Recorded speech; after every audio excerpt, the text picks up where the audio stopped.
2024 ఎన్నికలకు వైఎస్ జగన్ తీసుకుంటున్న నిర్ణయాలు సంచలనం సృష్టిస్తున్నాయి. 40 ఏళ్ల రాజకీయ అనుభవం ఉన్న చంద్రబాబు, జగన్ ఎత్తుగళ్లకు గిలగిల్లాడిపోతున్నారు. 2024 ఎన్నికలకు ఏడాది ముందు నుంచే వైఎస్ జగన్ పక్కా వ్యూహాలతో వ్యవహరిస్తున్నారు. ఈ క్రమంలో పార్టీ ఎమ్మెల్యేలు, మంత్రులను నిత్యం ప్రజల్లో ఉంచుతూ తన ప్రభుత్వంలో జరిగిన మంచిని వివరించడం జరిగింది.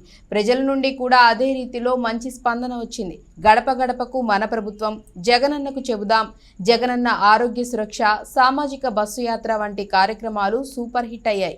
ఆ తర్వాత జగన్ నేరుగా సిద్ధం సభలతో రాష్ట్రాన్ని షేక్ చేశారు.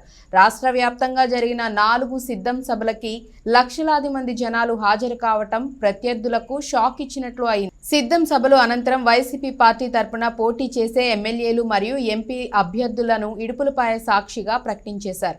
దీంతో ఎన్నికలకు ఇంకా 50 రోజులు మాత్రమే సమయం ఉండటంతో ఇక జగన్ మరో గేర్ వేశారు. విషయంలోకి వెళ్తే ఈ నెల 27 నుంచి దాదాపు 21 రోజుల పాటు బస్సు యాత్ర చేపట్టడానికి సిద్ధమయ్యారు. ప్రతి నియోజకవర్గంలో పర్యటిస్తూ పార్లమెంటు పరిధిలో ప్రతిరోజు ఒక బహిరంగ సభ నిర్వహించేందుకు షెడ్యూల్ ఖరారు చేయడం జరిగింది.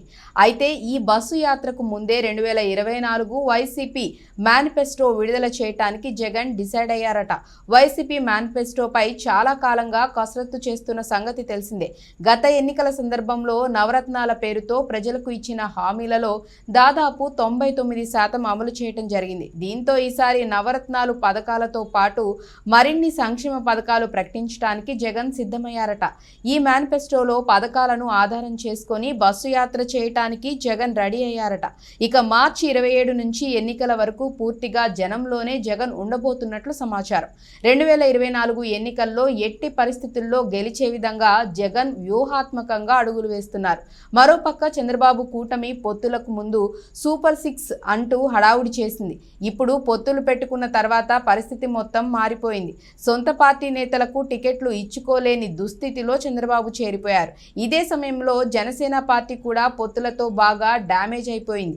ఈ రెండు పార్టీలకు నమ్మకంగా పనిచేసిన చాలా మంది నాయకులు, కార్యకర్తలు ఇటీవల రాజీనామాలు చేసి బయటకు వెళ్లిపోతున్నారు.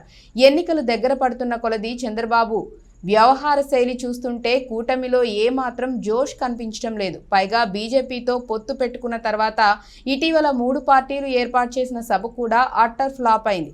ఏపీలో రాజకీయం చూస్తే ఎన్నికల నుంచి అభ్యర్థుల ఎంపిక వరకు వైసీపీ మంచి స్పీడ్ మీద ఉంది.